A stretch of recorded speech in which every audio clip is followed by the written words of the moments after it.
The broadcast is now starting. All attendees are in listen-only mode.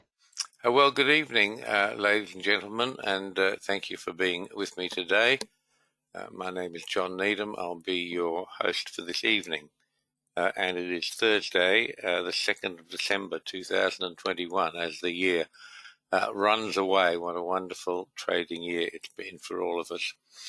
This evening we're going to talk about volatility, which of course as a trader is one of my favorite subjects. I've called this lifeblood and energy, and that's what volatility does for traders and for markets. It's caused by excitement, and it literally means the markets are expanding.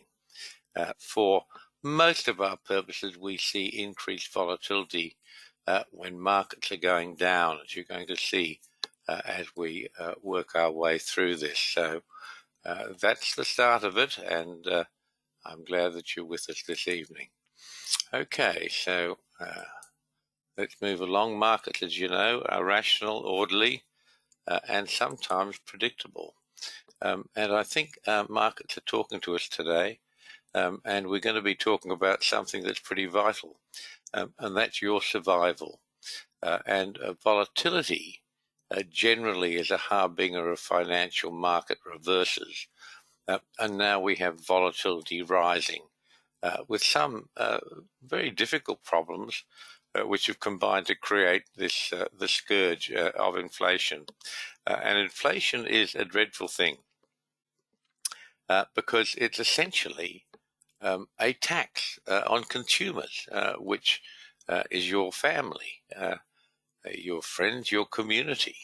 And it's a tax which is caused essentially by too much money chasing too few goods and services. And at the moment we have the classic situation that all over the world governments have been pouring money into their economies and into their consumers in an attempt to minimize some of the adverse effects from the scourge of COVID, which we've now had for 2 years.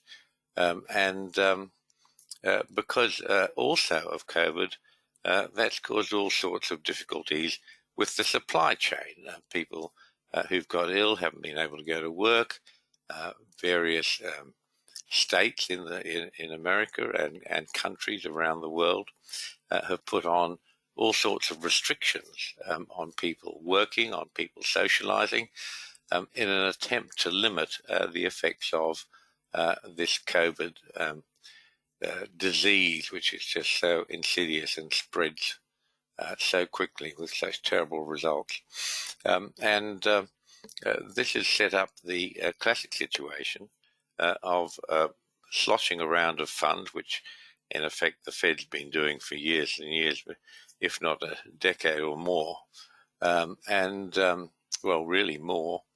The US Fed has been pump priming since before the 2009 lows in the equities market, but that's as may be. Interestingly, of course, the first comment by all regulators with any difficulty is, no, it's not happening. The next comment, which we've now got well and truly in the inflation question, is it's transitory. And of course, Biden, the president of the United States, has said it's transitory. And the governor of the US Fed, Powell, and the secretary of the US Treasury, Janet Yellen, have both stated this inflation is transitory.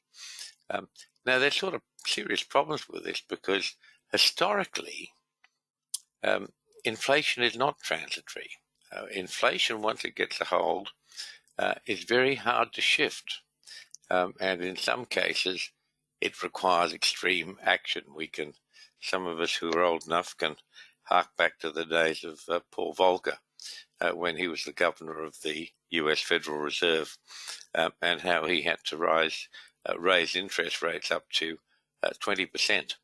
And this was several decades ago, was a shocking thing, and it was designed as a shock to the economy, and it worked.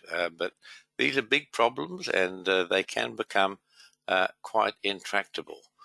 So that's what we're facing at the moment. Now, if you have a look at this chart I'm showing you now, uh, this is the VIX index, or the Volatility Index. And it's also called the Fear Index because it typically goes uh, down when the populace is happy, when traders are happy, not stressed or worried, and it goes up when they are suffering from fear, anxiety. In other words, that's code for saying markets are going down, or worse still, they're crashing. And this massive, great big spike on this chart you see in March and April 2020 was the COVID flash crash, which you might remember. In fact, the market, the S&P index, went down a couple of points over 20%. It was technically a bear market at that stage, but it was the shortest-lived bear market in history, as I think the Fed, the Plunge Protection Team, whoever else you want to think of, dived into the markets in a huge way and got them up and running. What's interesting about this chart is you can see that from the big spike up in March 2020, this VIX index has been gradually trending down. And we're talking about a period of 18, 19 months here, more in fact, 22, 23 months. And it looks like it's been pretty consistent, because if you put a Danielcode trading channel on it, which are the blue lines you see, there hasn't been a close above the blue lines, or indeed not even a close below the blue lines, the lighter ones with this particular tool.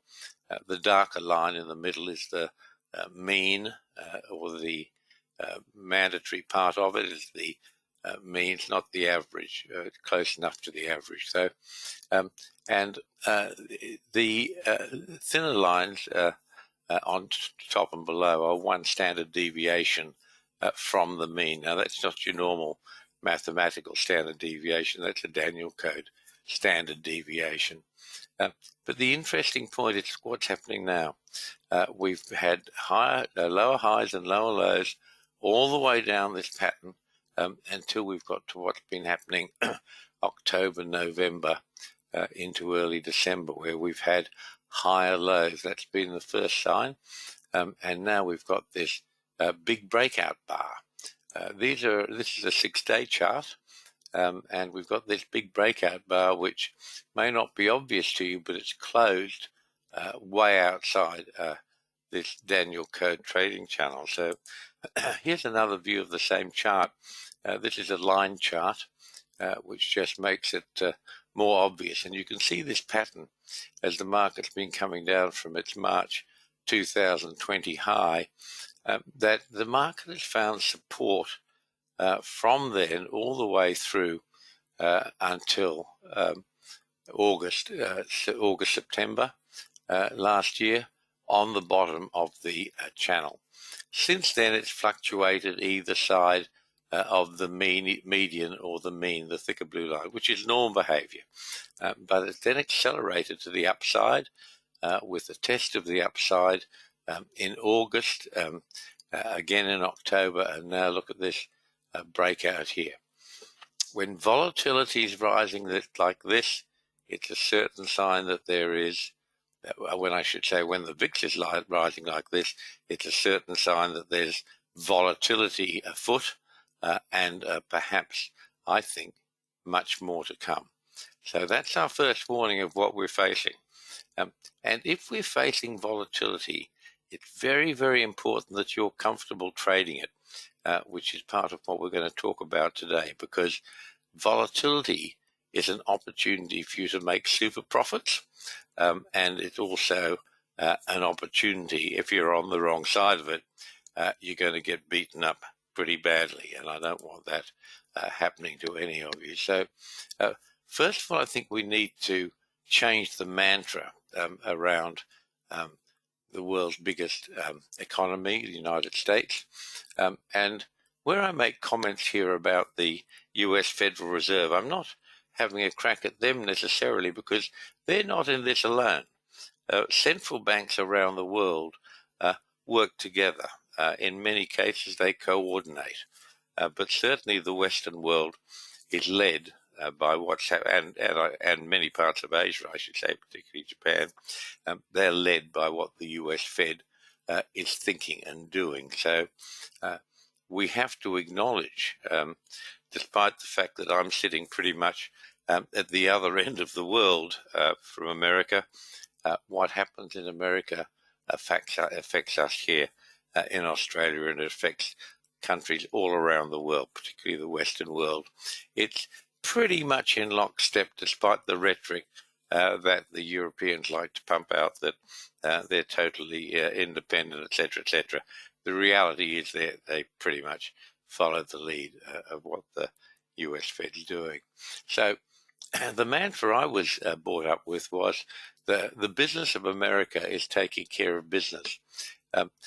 And my suggestion is we should be changing that thinking, because if we fail to acknowledge how important the US Fed is, we're missing the point. In fact, we're missing the point of this whole booming recovery stock market and the vast swathes of liquidity that are being thrown at it and continue to be thrown at it. QE and all the other devices, what the Fed does in the repo market, which is sort of out of sight of most people. It is accommodation in the Fed language has really been quite extraordinary. So I think the proper part to that mantra is to say the business of America is taking care of the Federal Reserve, or otherwise the business of America is whatever the US Fed wants it to be. And you can see that like most, I should say perhaps all Western economies, America is in the business of picking winners and losers, and the US Fed is in the business of picking winners and losers. It's very hard to argue with that, except to say that the minute that one is involved in that game of picking winners and losers, the risk of loss is magnified greatly. Simple example of that, and this is all put forward as good social policy. The government spends money on things it wants to encourage, and it taxes things it wants to discourage. It's a very basic way of looking at it. But you have a look at this whole electric car business. They're not competitive price-wise. They're not competitive distance-wise, etc. But yet the government sees it as good policy. It's green. It's friendly. Well, supposedly is. There's never a proper analysis of what's the real ecological cost, and not to mention the economic cost of the fact that all of these electric vehicles that are being put on the road have batteries with some fairly nasty elements in them, and no real plan of what we do with them when there's a massive changeover in 5, 6, or 7 years. But the government is bound by that as a matter of policy, and you, the taxpayers, are spending vast amounts of money subsidizing people who want to buy electric cars. And now I see in the new budget for Australia, we're joining the push. We're going to be subsidizing people who want to buy electric cars. And as a taxpayer, I mean, I think of many much better uses to spend hard-earned taxpayers' money on. But nevertheless, so this whole funding scheme of the US Treasury and the US Fed, I mean, it's so extraordinary, isn't it?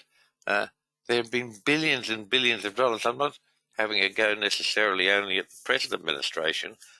Obama administration single-handedly doubled the whole of the US federal debt in 8 years. Trump, on his 4 years, certainly wanted to make sure he didn't spend any less. He's a prolific spender of other people's money. And now, of course, this Biden blueprint. The various pieces of legislation have already been passed. The support for COVID damage it's done to the economy and to individuals, and the spending. I mean, it's trillions, trillions, the flash of a stroke of a pen, it's trillions. You've now had several, a trillion spent in the last in this sitting of Congress. Quite extraordinary. None of the pay-fors were included in those pieces of legislation. All of the pay-fors are in the next big piece of legislation, the BBB, or Build Back Better scheme, which first saw the light of day as a suggestion from Bernie Sanders, of all people. Well, just cast your mind back to the last election, that the big names in the Democratic Party in the primaries were not doing well at all. In all of the early primaries, Joe Biden wasn't featuring in the first three. Kamala Harris was at the 1% and 2% level. Absolutely dreadful. And the people who were attracting the votes in the primaries, at least, were Mayor Pete on the one hand and Bernie Sanders on the other hand. Well, neither of those had the ability really to attract the black vote, which is so crucial to Democratic chances. And after the primary in South Carolina, Obama intervened and got Mayor Pete to accept a position in a done deal in a future cabinet, and promoted Biden as his man. And Biden nodded his head to public opinion, or at least perceived public opinion, and said, "I'm going to have a woman as my vice president." Well, as that moved along, it became, "I'm going to have a woman of color as my vice president." So despite the savage attack that Kamala Harris made on him in the first of the primaries, she finished up being the only woman of color who was standing in the Democratic primaries for president. She got the nod, which is how you now have this totally ineffective vice president there. But nonetheless, I digress. But it's this whole funding issue that is well hidden, where the U.S. Treasury issues government paper and bonds, etc., and the U.S. Fed buys a whole lot of them, and then deals with them in their repo sessions and others. It's all very circular, isn't it? It's something that doesn't see much of the light of day. But you have to remember the U.S. Fed is owned by its member banks. The question who owns the Fed is carefully glossed over by government publications, Wikipedia, and others. But the reality is it was created by the banks, it's owned by its member banks, and it exists to serve its member banks. So never forget that when push comes to shove, as we saw with the 2009 collapse and Lehman Brothers debacle and the others. After that 2007-2009, the bear market got its teeth into many of the biggies. If it gets to the stage that it's a push between the banks and the public who's going to wear the pain and the losses, you should be betting that it's not going to be the banks. So I thought this was interesting. This was the Washington Post on the 2009 bank bailout, this so-called Homeowners Loan Corporation. But the Obama, it got to the stage that there were two massive pools of losses. Either the banks, the associates of banks who lend all this money, starting with subprime and working from there, much of which was very much uncovered by government, encouraged, I should say. And it got to the stage that a decision had to be made of who was going to wear these losses. And Obama prioritized creditors' rights, placing most of the burden on borrowers, without, of course, conveniently remembering that banks are borrowers too. This kept the big banks functional, ensured the financiers would maintain their positions. But interestingly, the 2010 hearing, Damon Silvers, who's a vice chairman of the Independent Congressional Oversight Panel at the time, which was created to monitor the bailouts, told Obama's Treasury Department, we can either have a rational resolution to the foreclosure crisis or we can preserve the capital structure of the banks. We can't do both. So why am I talking about this now? If we get into enough of a financial crisis as we go forward, we're going to have the same situation. At the end of the day, it's the banks who become the linchpin. And if you look at us now with a record stock market, record asset prices, which I'll explain a little bit to you in a minute, but where's the funding for all of that come from? Banks. One way or another, it comes from the banks. And I think that we're going to have some fairly severe repercussions that are going to start developing in the not too far distant future. So this is what is of great interest.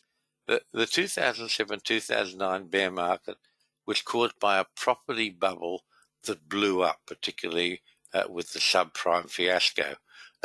And from there, despite Bernanke's protestations at the time, he was then governor of the Fed, that risk was sanitized, localized, and wouldn't spread to other security groups. It did, and the present bubble in stocks, which best represents asset values, the Fed's been goosing stocks really since the subprime bailouts. And bank rates matter. Bank rates matter so much because all income-producing property is capitalized.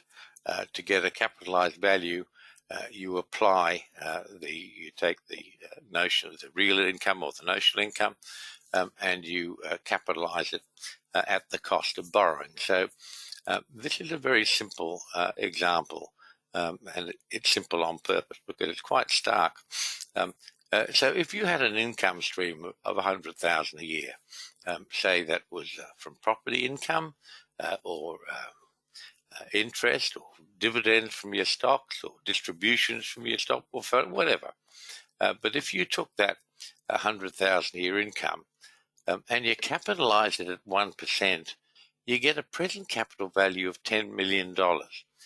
Now, this is only one simple method of capitalizing income. So don't all jump up and down and write to me saying, well, that's not right, because this is just one method, and there are a number of methods.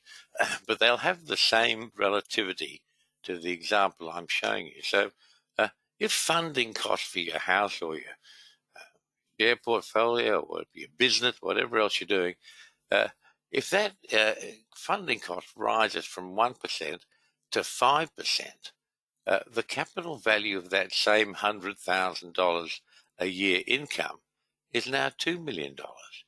In other words, you've had an 80% loss on capital value by a relatively small movement in borrowing rates. And that's why the government, the Fed, I should say, is so reluctant to raise interest rates because it understands the capitalization,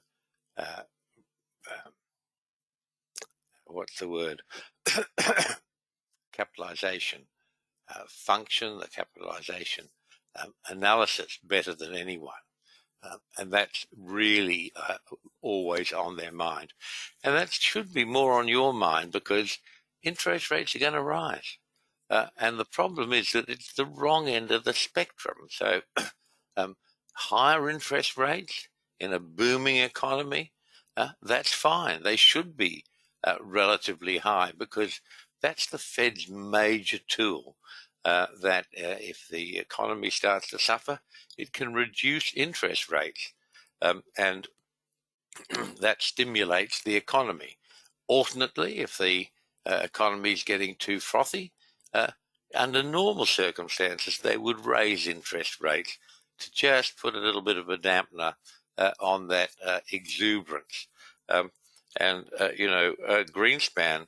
thought the markets that he presided over were suffering from, as he put it, irrational exuberance.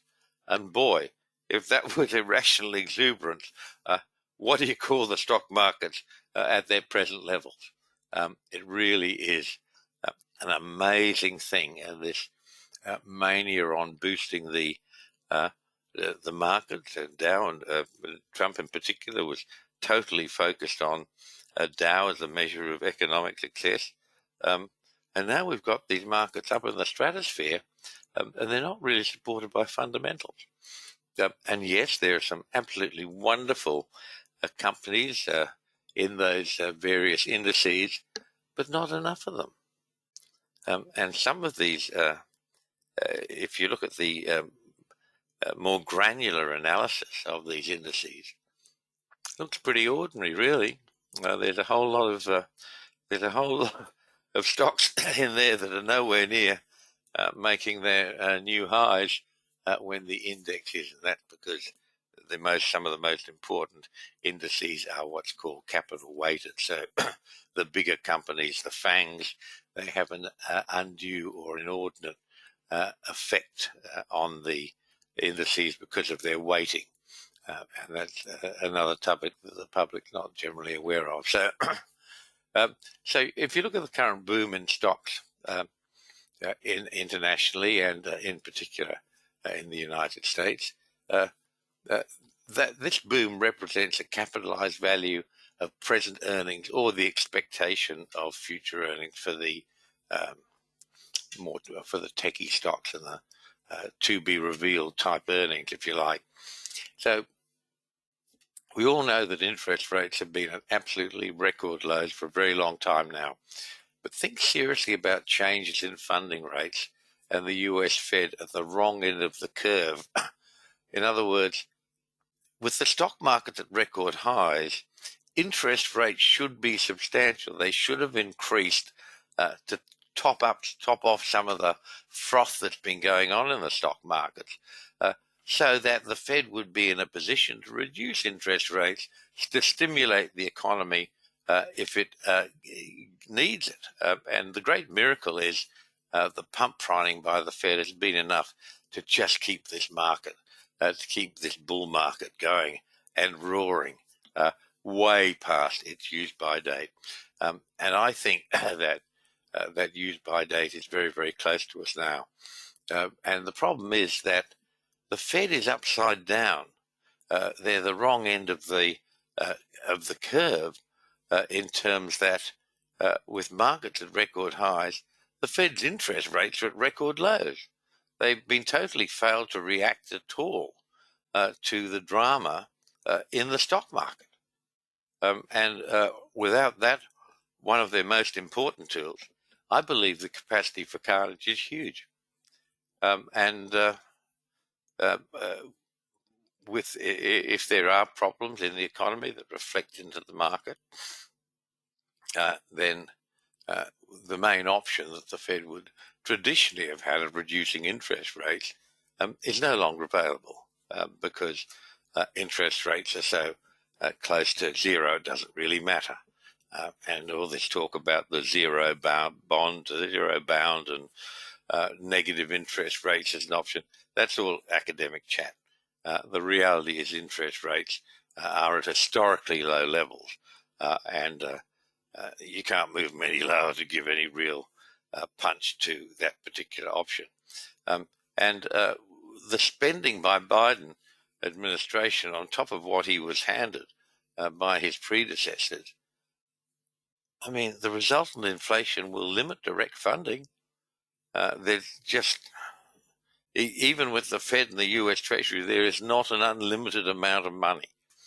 And I have been wondering for years and years, perhaps the last 6 or 7 years, when the inflation vigilantes were going to stir from their somnolent snooze in their graves, because traditionally there's been a time where there's always been responsible people saying, you can't just throw that money away. It's like you're not going to recover it. There's no what the American media call pay-fors, meaning sources of income to offset it. And honestly, even Manchin, a Democrat senator, has said, look, they're trying to pull on this BBB bill of saying it's fun, it's all paid for. It's rubbish. It's just fun and games with shell games and other budgetary tricks. And as for the US Treasurer, Janet Biden herself, a very, very experienced economist and a previous governor of the US Federal Reserve, her saying, yes, this 1.73 where the trillion with a T, where the number is at the moment for the Build Back Better bill. Oh, she said, that's going to fight inflation because it's going to release families, parents, to go and get a job and go back to work because of the money we're going to pump into childcare. It's totally ridiculous. I mean, the percentage, it's a vast amount of money that the Democrats are proposing to spend on childcare and other initiatives, but as a percentage of the funds that they propose spending in total, it's a fraction. It's just another one of those budgetary games, really. Okay, so historically, the only cure for entrenched inflation is massive increases in interest rates. Think of Paul Volcker some decades ago. And think of the Fed as the creator of oil for the machines of industry. Machines need both fuel oil and lubricating oil. Without these enablers, the machine will gradually stop. And the Fed enables both the creation of fuel oil and its distribution. Who gets it? And the distribution of the lubricating oil to keep the things working. And if the Fed is hamstrung, a significant economic slowdown, like supply constraints, which we're seeing now, will be much worse. And I think the Fed is getting to the stage that it must be constrained. The size of the Fed balance sheet really makes you scratch your head. So an amusing thought that came to me while I was preparing this webinar for you was some of the better lies from celebrities. And of course, the all-time champion is I did not have sex with that woman, Miss Lewinsky from Bill Clinton, you remember. And I thought these were pretty good. The subprime problem is contained and will not affect other securities and other asset classes. That was Ben Bernanke in 2007, 2008. There is no inflation, the present governor of the US Federal Reserve, Powell, last year. This year, inflation is transitory. And this week, before Congress giving some testimony, he said it's time to retire that word transitory. I mean, I think this is amazing. Inflation is transitory from Janet Yellen this year, 2021. And this beauty spending 1.73 trillion, I've said billion, and I should have, that's a typo, excuse me. This I will plead, as I usually do, I start doing this the webinar for you at 4 o'clock in the morning, and sometimes not enough coffee has been absorbed to make sure all the limited grey cells are firing. But Janet Yellen spending 1.73 trillion, which is where the estimated cost from the Build Back Better bill is sitting at the moment, will reduce inflation, Janet Yellen said. What a ridiculous statement. And it's pretty well matched by this one from Alec Baldwin. I didn't pull the trigger. I would never point a gun at anyone. Let you think about that one. Okay, so interestingly, this is not current, but it's something very important, and it's the Fed and markets. And a former Dallas Fed head recently, Richard Fisher, his name is, he warned previously that by the dip, investors are getting ahead of themselves because the market is dependent on Fed largesse, and we made it that way. This is a previous head of the Dallas Fed. Okay, it's getting ahead, and we made it that way, we the Fed. But we have to consider through a statement rather than an action that we must wean the market off its dependency on the Fed put, Fisher went on. The Fed has created this dependency, and there's an entire generation of money managers who weren't around in 74, 87, the end of the 90s, and even 2007, 2009, and they have only seen a one-way street. Of course, they're nervous. The question is, do you want to feed that hunger, keep applying that opioid of cheap and abundant money? Blasphemy, or perhaps just once Jay Powell has got religion? That's a comment, the last piece, not a report. That's a comment from Zero Hedge. While we would have once upon a time said that hedge funds will have the last laugh, performance from the last decade has made it clear that when it comes to dumb money, there is nobody dumber than those getting paid millions to underperform the market year after year. This is a point that I've made to you consistently over the years that I've known you, written for you, or been talking to you. The performance of hedge funds per se is dreadful. It's appalling. You've only got to go to Morningstar to see the summaries of hedge fund performance. And even the stars who have a good year, have a look at their 3 and 5 year performance. It's appalling. And anyway, he goes on to say, as the last chart shows, which I'm going to show you in a moment, hedge funds have dramatically, the markets has dramatically outperformed hedge funds for much of 2021. The retail favorite stocks are suddenly in danger of wiping out most, if not all, of their year-to-date gains. Quite a statement, isn't it? This is the chart I think all of us should have a look at. And I think you should look at this every night and try to formulate what's going to happen. This is the Federal Reserve total assets. And it's been massive. It's been scandalous, in my view, for decades. Have a look what's happened this year. 2021, late 2020, 2021. Have a look. This is what they mean by parabolic, isn't it? It's ridiculous. And that's the Fed buying assets. And that's a whole other question, isn't it? What do they pay for those assets? Why do people sell those assets to the Fed? They're not selling them at a loss, are they? No, and that's the taxpayer subsidizing, what do they say? Socialize the losses and privatize the wins. Yeah.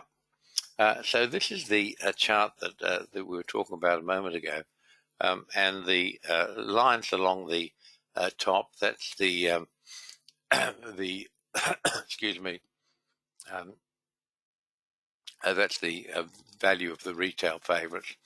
And you can see the blue lines, the S&P index, and at the bottom is the hedge fund index. And have a look at it.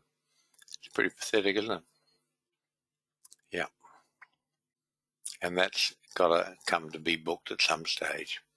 This is a long-term trend chart on UST bonds, which I know most of the discussion about interest rates on 2 and 5 year bonds, but this is a interesting observation of a long-term trend.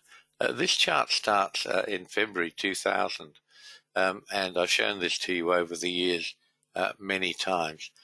And what's really interesting is we put a Danielcode trading channel on this years ago, and we stopped extending that channel in late 2016. And since then, the channel's just been what was made of it. In other words, I haven't moved that channel along. The mark of the dotted lines, the extensions of the channel, are just there by a simple fact that they're designed to be extensions of the lines that were created when I put that channel on. But look what the market's done since then.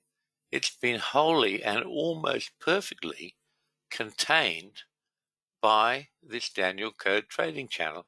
In other words, the price action up to 2016, middle to end of 2016, has totally controlled the highs and lows of the UST bond for the next 5 years.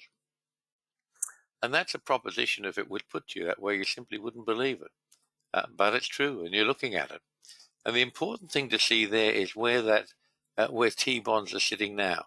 And they've been doing this for months. This is a 24-day chart. Each one of these bars is 24 trading days.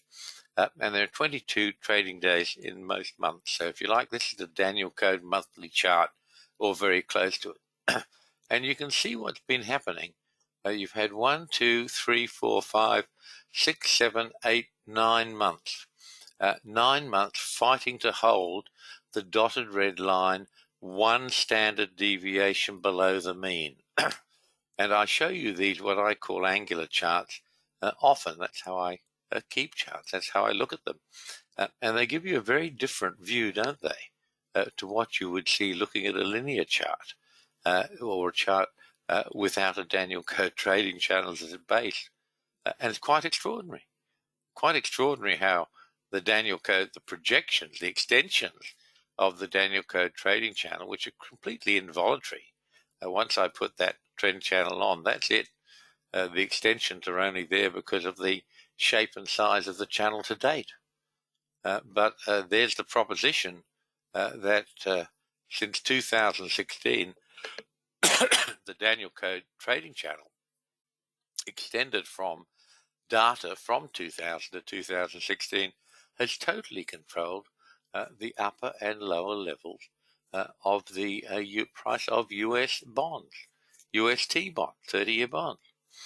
And you can see this protracted, I think it's the word I'm looking for, battle to hold support at one standard deviation below the extended mean. And that's a fight that's been going on for a long time. It is going to resolve itself, but when and how we don't know. But it shows you, doesn't it, that think of this as an upside down chart, because prices of T-bonds are the inverse of yield. So in other words, price going up in T-bonds is interest rates going down, and vice versa. And we've seen that price come down significantly since late 2019, and that price coming down has meant that yields have actually gone up. Okay? Simply plotting prices tells you a whole lot, doesn't it? The Fed doesn't have a lot of ammo left. So this was T-bonds today, and I wanted to simply show you here the accuracy of these Danielcode charts, and how markets know and understand the Danielcode numbers and react to them. And in the process of that, my purpose here on T-bonds, let me get up the chart, simply was to say, if you look at Wednesday's high and close, we say that target recognition of Danielcode numbers is valid at the bar high low, and the close on Wednesday was 162.30. Where's the Danielcode black line? 162.31. Well, one tick variance, isn't it? And you'll see that again and again and again. And I'm showing this to try and urge you to have faith in the Danielcode analysis, in the Danielcode charts. If whatever trading system you follow, if it has nothing to do with the Danielcode methodology, you'd be wise to have access to the Danielcode price levels, the Danielcode members charts, which are updated on the weekend and Wednesday, and every other day that they need to be. In other words, if a market runs off the chart a bit like sugar did a few days ago, you can expect that sugar chart to be replaced the very next day, as we do all the time. But it's this inability of markets to turn without target recognition at a Danielcode number that you should be thinking of all the time. You don't have to take my word for it. We have here something like 50,000 individual charts of futures and forex markets that I have created since the Danielcode website launched in late 2008, and they're created as members charts, and a month after they're posted for members, they automatically go into our chart archive, which you can see at the Danielcode website, and they're free. You can look at them anytime. Look at them in detail with a critical eye. You'll be hard-pressed to find a market that's ever turned anywhere except at one of the Danielcode numbers. Now, a lot of people say, oh, don't talk to me about numbers. Don't worry if you don't like numbers, because we do the work for you. We put these, we create these. I shouldn't say we do.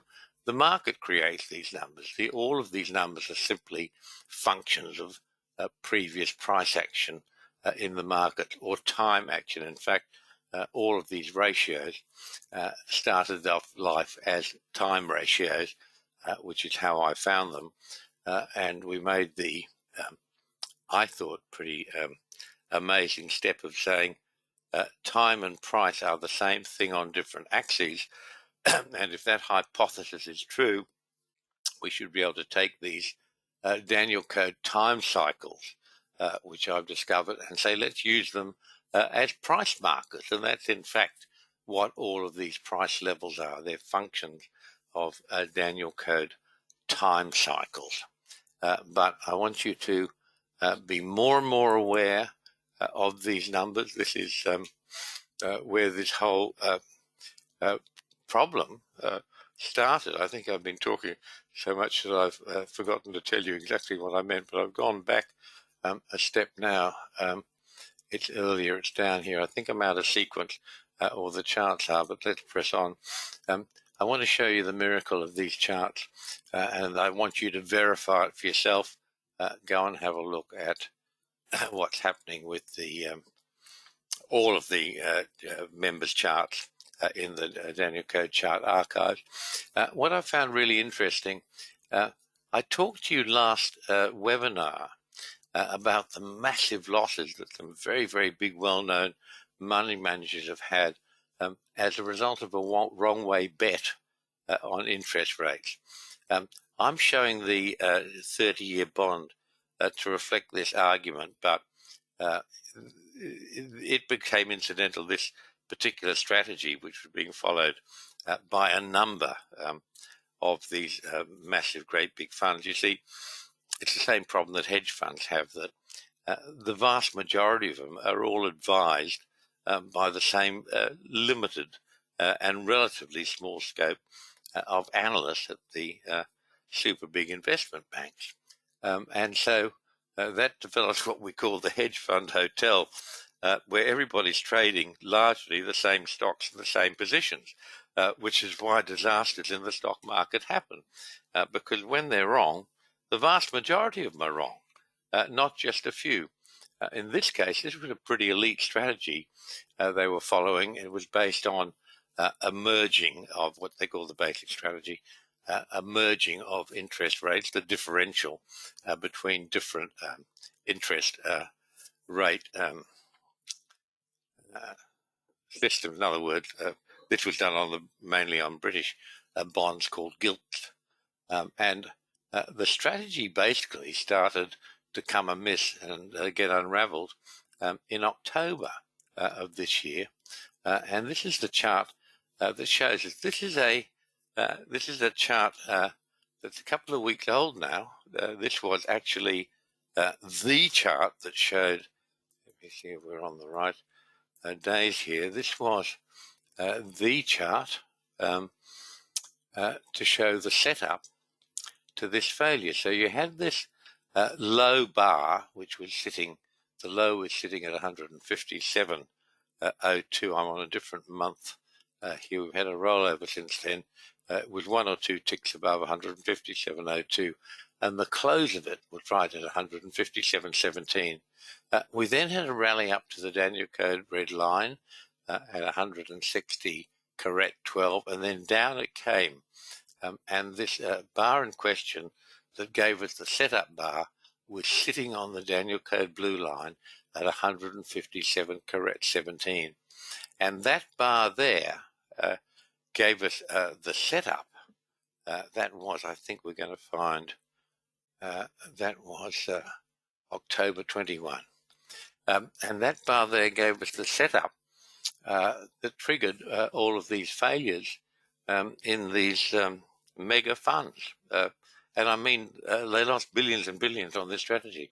And the strategy was, while it was based on British gilts mainly, what it played for is for the this particular market, UST bonds, is just here to demonstrate to you that it was the same strategy in other particular securities.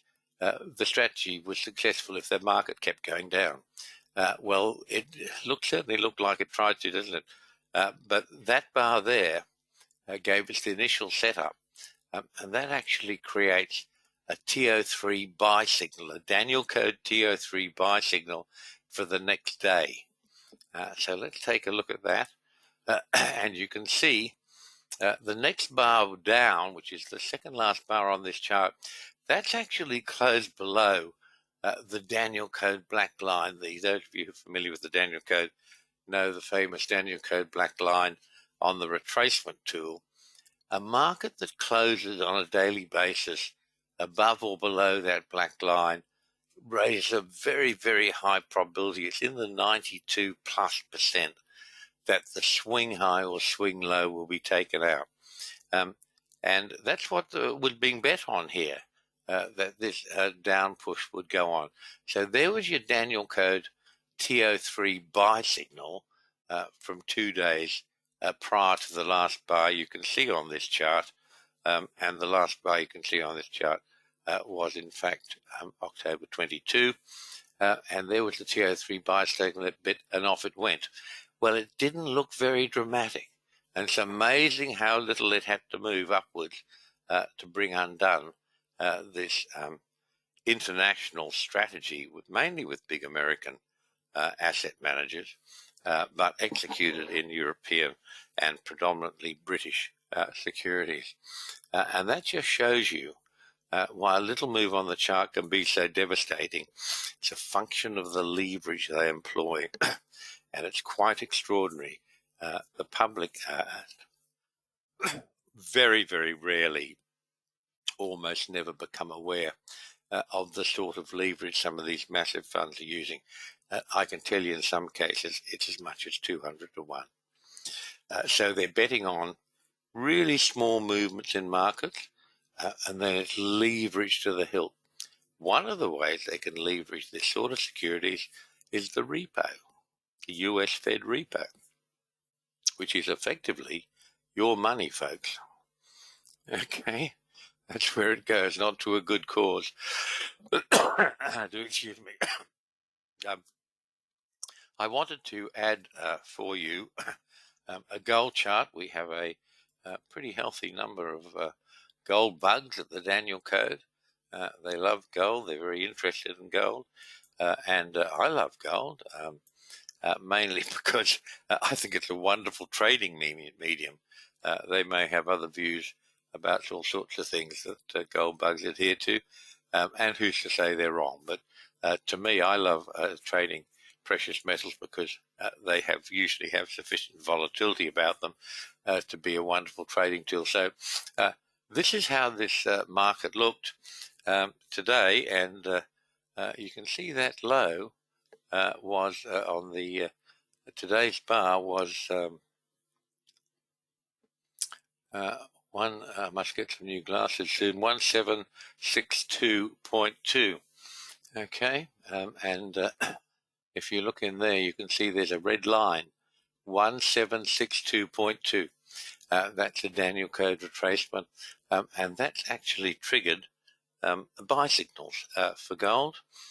Today we have, let me see, we in fact have a blue line buy as well.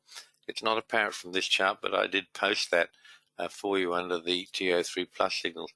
We have a TO3 buy for gold for tomorrow and the next day, and it also forms a part of a blue line signal, which is valid for 3 days, including the day of posting. So we'll see what happens as the markets move along.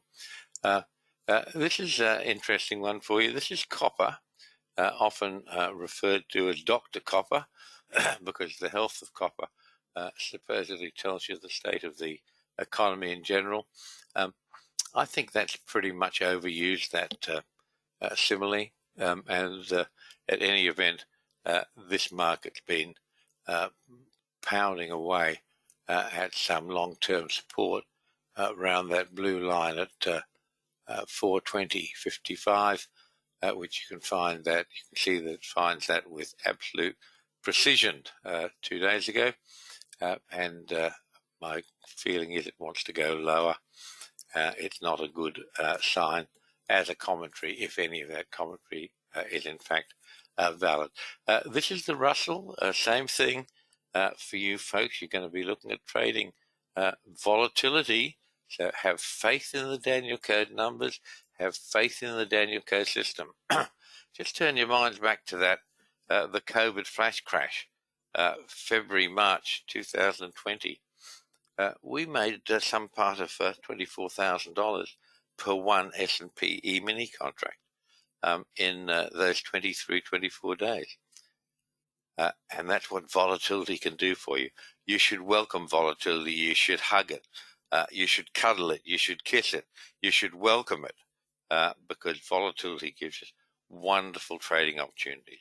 One of the things you're going to find when volatility really starts to bite, which I suspect will be sooner than you think, is sometimes the proper technical setup from the Danielcode and many other types of trading is that you find your risk on entry is outside your risk parameters. Make sure you know what the average true range is. Now, all charting software has a tool on there that you can switch on, which will tell you what the average true range, the average daily range of each bar of the chart is. And the default setting is usually 7, which I think is much too short. I don't want to be that close to market, but use any number you like. I've traded everything from 255 days, which is a year. It's 250 trading days is a year, all the way down to 7 days. But I've settled now on 44 days, around that sort of period of time. I don't want to be recalculating the average true range every day, but you must be aware that the way the Danielcode makes its money, and most systems do if they make money at all, which they're hard to find, but we know they do it. It does it, the Danielcode, but it works on a progression of trades. It's not a big hit today. It's over a period of time. All of these trades together, they have something going from. If they're Danielcode trades, the average win is going to be better than twice the average loss. And the Danielcode does not have a particularly high winning strike rate. It's somewhere between, it varies between 55 to about 62, 63%.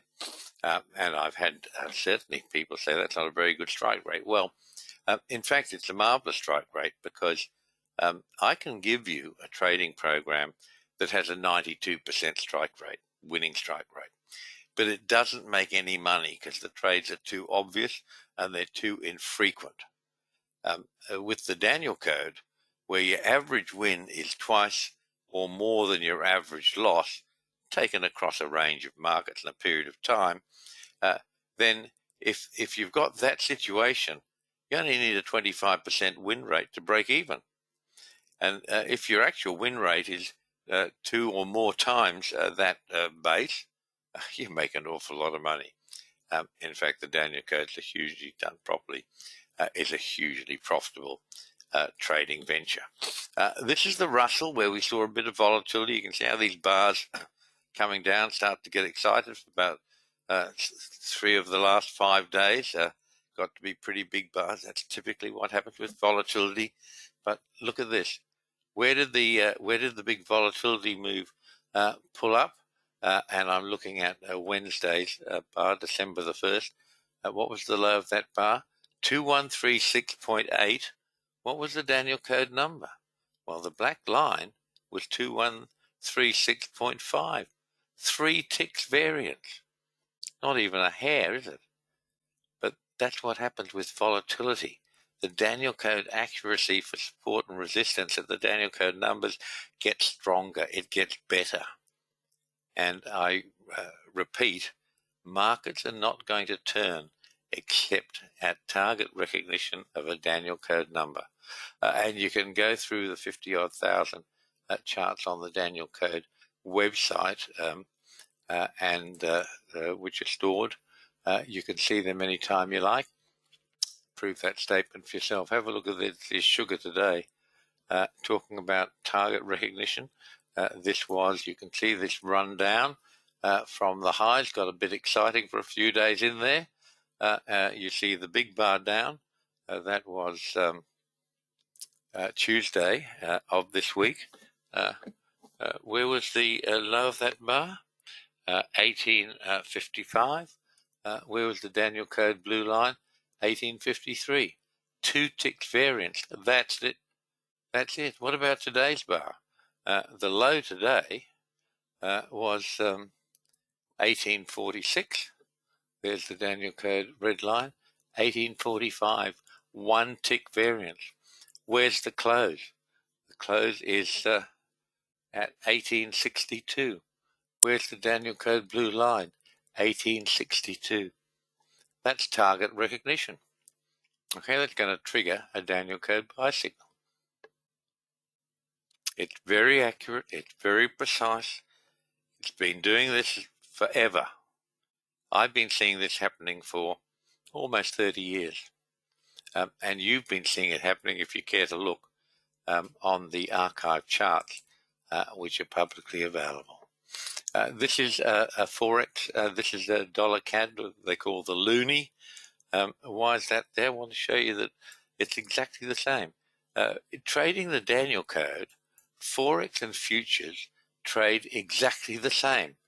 I know people want to argue with that. I have people who come to me saying, would you give me a tutorial? Will you teach me how to trade the Danielcode way? And then they come to me for advice, and they want to argue and say, you teach futures and I want to teach Forex. Or you teach Forex and I want to trade futures. I teach both and I trade both. And they trade on the Danielcode trading method. And look at the Danielcode chart. They trade exactly the same. Here you've had a double hit on the blue line. The first hit was November the 30th. That was Tuesday. What was that actual high? 128. I just need a new pair of glasses, excuse me. 128.37. Where was the blue line? 128.38. Oh, 1 tick of variance.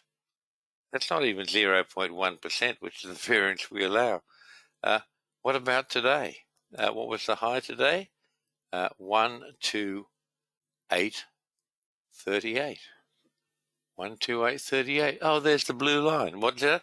128.38. 0 variance. Amazing, isn't it? Amazing. And that doesn't mean a market turn is here, but it means the potential for a market turn is here.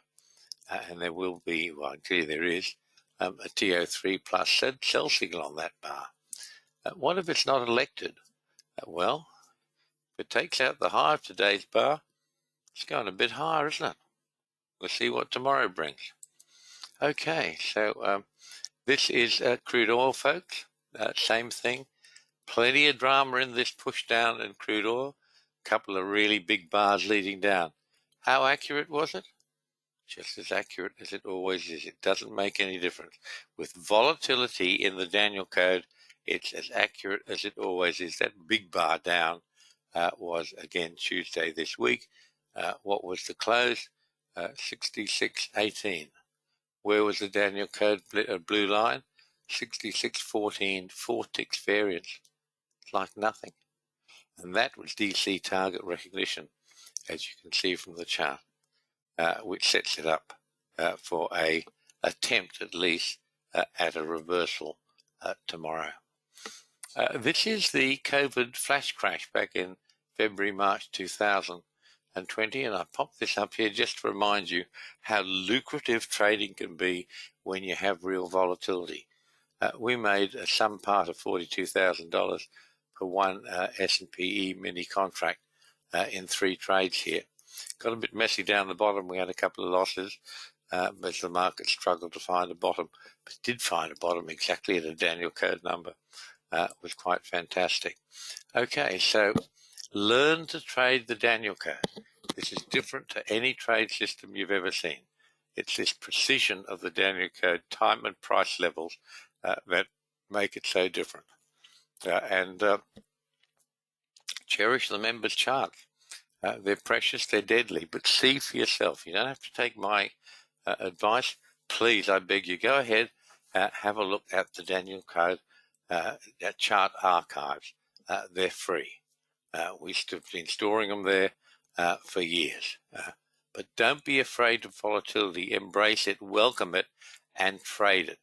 Remember, if the bars are too big, we're going to see some volatility soon, folks.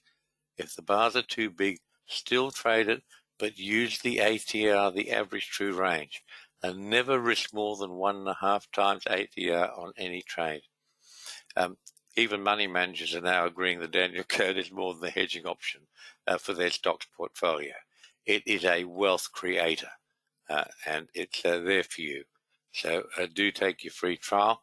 And if you'd like to learn how to do all this stuff, if you want to be a super trader and join the elite, email me, jneedham@thedanielcode.com. I'll send you some paperwork, and you can consider whether the Danielcode tutorial is right for you. And if so, we can get you going. You can learn to be a Danielcode super trader before the end of the year. We still have time. Let me have an email. Let me know. And that's it. Remember, folks, the business of trading futures and Forex is not to be right. The business of trading is making money. And that's what all of these discussions are incidental to your success at the Danielcode. Please have a free trial if you haven't already. You're most welcome. Go to the Danielcode website, www.thedanielcode.com, to start your free trial. Just hit the register button, follow the prompts.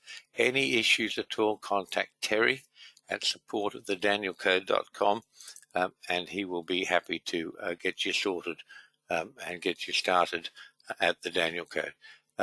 This is our disclaimer statement. We're obliged to show you this, and I particularly want to impress on you the need to read this disclosure. It is very, very easy to lose money if you don't know how to trade properly. So I do implore you, don't risk real money until you are absolutely satisfied that you are a competent trader. Okay, it's easy to lose money.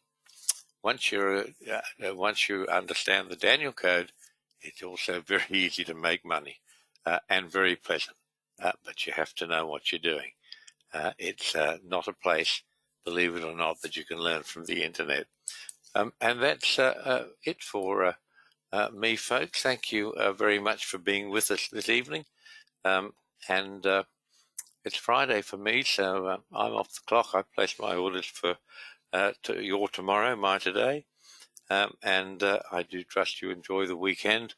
Any particular topic you'd like me to discuss, send me an email, please, jneedham@thedanielcode.com, and I'll be happy to include it in a future webinar. And that's us for tonight. Good night to you all.